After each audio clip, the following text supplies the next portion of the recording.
This is quite possibly one of the dumbest daily races I've seen in Gran Turismo in a while, and it's not because of the track, it's not because of the car, and it's not even actually because of how the race is set up. It's because of how the car is set up in order to win the race. It shouldn't make any sense, but somehow it works. Hi everyone, and welcome back to Gran Turismo 7, a game where you can tune your car for greatness, or you can do what I did and tune it for suffering. Today we are at Eiger Nordwand, and while it is not a real racetrack, it is a real place in the Swiss Alps. So naturally this track is very hilly, it's very curvy, it's got a lot of really tight bends in it, and it's honestly a really good place to put a rally-bred Subaru to the test. Now on this daily race, we have the ability to tune our own cars. And this is something that is really fun because you can gain an advantage on your opponents by doing that. But this tune doesn't make any sense. It really should not work. I was mad that it worked, honestly. Take a look. First and foremost, if we just go into the garage, look at how this car looks when you first look at it from the outside. The front is slammed and the back is not. So that's probably our first indicator that things are a little wonky with this. And this is where things get even dumber. If we take a look at all of these settings here, we're on Sport Soft tires, we have the suspension fully customized. You'll notice everything is pretty much maxed out to be as stiff as it can. Ride height, usually you make it lower for it to be sportier, but no, you have the front low and you have the rear high. I don't know why. Anti-roll bars, these are maxed out. Damping ratio, maxed out in the front, but not in the back. Same with expansion. Natural frequency is maxed out. Negative camber is pretty high on both the front and rear axles, and there's no toe. Then we get down to the differential. For initial torque and braking sensitivity, there's none. And then on acceleration sensitivity, it's maxed out. What? This is like already those things alone. This looks like a challenge to drive. And if we keep going over here, right? We have downforce, we have ballast even as well, and this was more of a thing to balance out the front and rear weight balance, which I get that part, because initially I think the Subaru on its own is 60-40, so it does help to try and get it back to the 50-50 split as close as possible. For the transmission, it's very short, because we're on Eiger Nordwand. That's a very quick track. You don't need a lot of top speed for it. Then you would think high pressure or high RPM turbo. No, medium RPM. And there's something else that ties into that when we get to racing. So really, this shouldn't work. And yeah, I'm upset that it does work. Now, we'll do a qualifying lap here, just so I can show you a little bit around the car, because it's really quite funny how this thing is driven. And like you have, the way this thing is set up, you have like 5 degrees. Actually, no, it's more than that, but like it just understeers so quickly. And you're fighting your wheel the whole time you're driving it, so it shouldn't make sense. And you're understeering as well a whole bunch. But to get out of the corners as quickly as possible, that's kind of what you do. And I experimented with this. And you basically just change the torque vectoring so that the front axle pulls you out more and it gets you out of the corner. It works. It's dumb, but it is still fast. And I'm not really paying attention to my best line here, but the other thing about this is because we have the medium RPM turbo equipped, you short shift.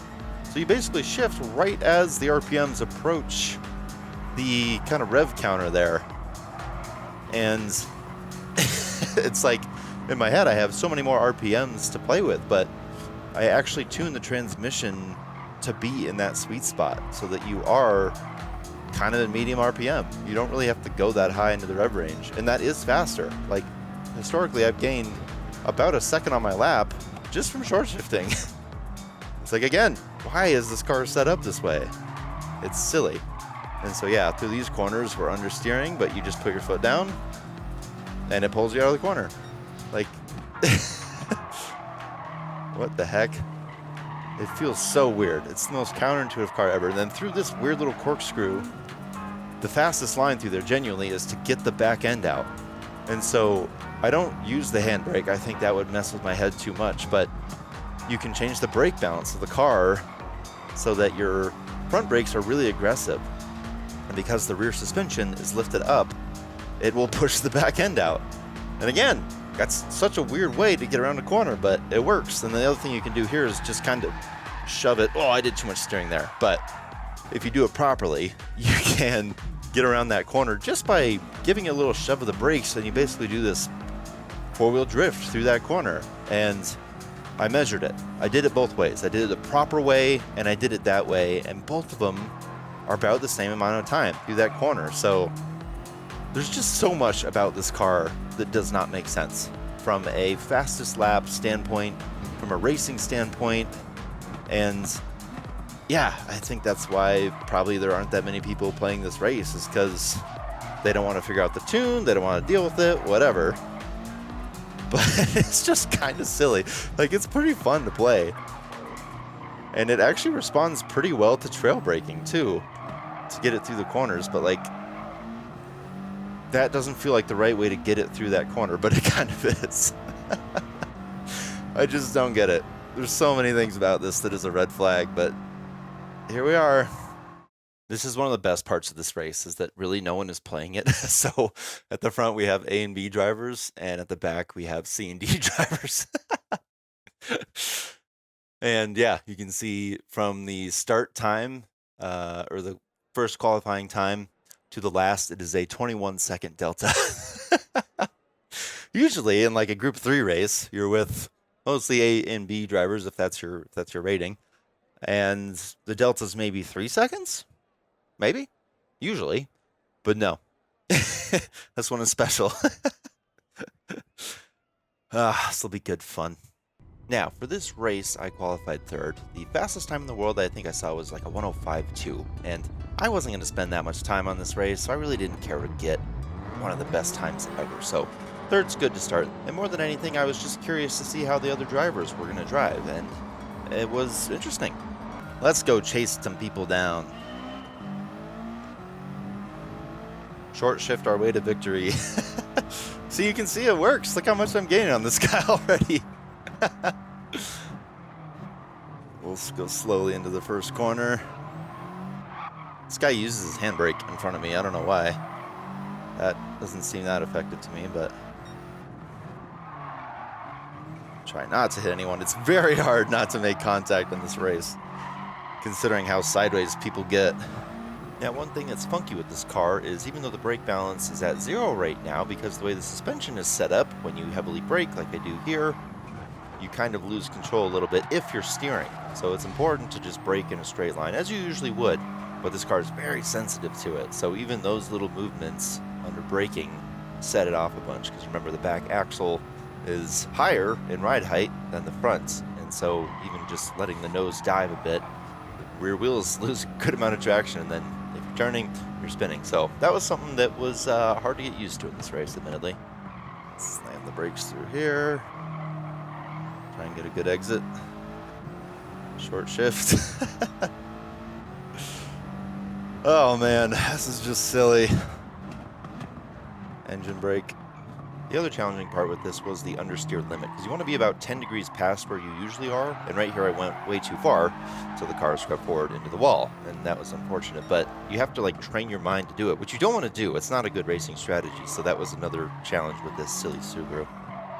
And this one, yeah, you got to get the back there. It's just like the car is like screaming, don't do this. And you're fighting back saying, we have to. Now, skipping ahead here a little bit, I had managed to catch up to the leader a little bit. He got a bad exit on the last straightaway, so I did manage to close the gap. But it was just fun overall to have someone who had figured out the tune a little bit, had similar pace than I did, because in the past, I'd done this race about 3 times, and each one I'd started first, which is fun and all to win the races, but in the end, I would prefer to have competition and just have someone to race against and draft off of and trade places with, so I was making the most of this. And eventually I got within running distance here, catching up to his bumper, but this is just such a hard place to pass. As you go into this last bit of the track, the line stays fairly straight, but the track doesn't, so there's really only one way through that is the responsible way, and he did allow me a little bit of room through there. Luckily we didn't make contact, but it wasn't the right move. And even dive bombing up the inside here is not a very viable option because you have to stay inside to get the next best line for this turn since it comes up so quickly.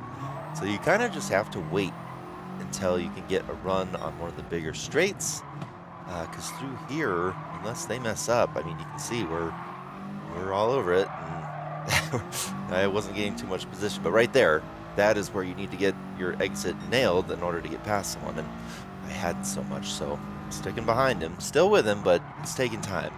So again, this back straight, if you take this corner a little deeper and then accelerate out of here, I mean, typically you would not hit the wall like I did, then you can gain some time. But we got about the same exit out of that. And through here, decided to go for the little drift move there, and you can tell I didn't lose any time on him by doing that, which again is very anti-racing mindset for me. You don't really ever want to break traction like that. But again, this is not a normal race, so it is somehow encouraged and allowed. But anyway, moving to the back half of lap 5 here, keeping pace with him, and unfortunately through here, I just overcooked it a little bit, so I had to let off. I had to do what I could to save it. Luckily, I wasn't in the wall, didn't spin or anything, but he took off, and yeah, that made me clench a little. That was uncomfy. And the rest of the race was very quiet.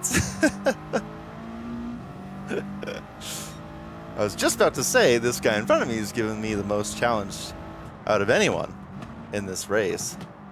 Overall, though, I don't think this is a good race to judge your driving ability off of. You know, there isn't much that I would take from this race into any other race if I were to learn something from it.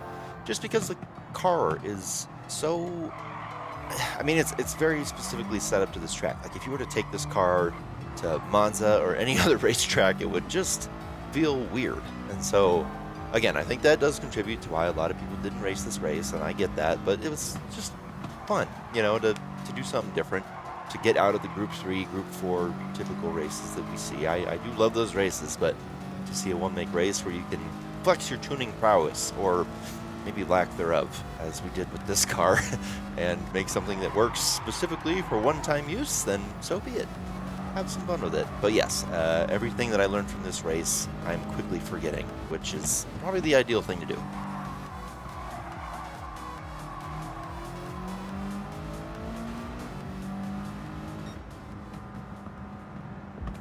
And that's that. One of the dumbest races ever. It's just, I don't know how they come up with this. More so, I don't know how the drivers came up with this tune. Like, how did they know stiffening it up this much would be so beneficial? And making the anti-roll bars out of unobtainium. See, look at the gaps. With the top 3 of us, pretty close, and then the next guy was 30 seconds off. And that's no fault of their own. I think that's just kind of this race. Like, you have to have your car tuned properly, or else it's just... Because the first time I did this race, it was... I think I did like a 114, 113, with just a tuned car, right? It had power and stuff, but not the right suspension. So there we have it. That was an interesting one. In any case, really good fun. It was just a silly race, and I will be tuning that Subaru back to a regular tune now promptly so that I don't get used to driving it like an ape. And as always, if you enjoyed this video, consider liking, consider subscribing, and I'll see you next time.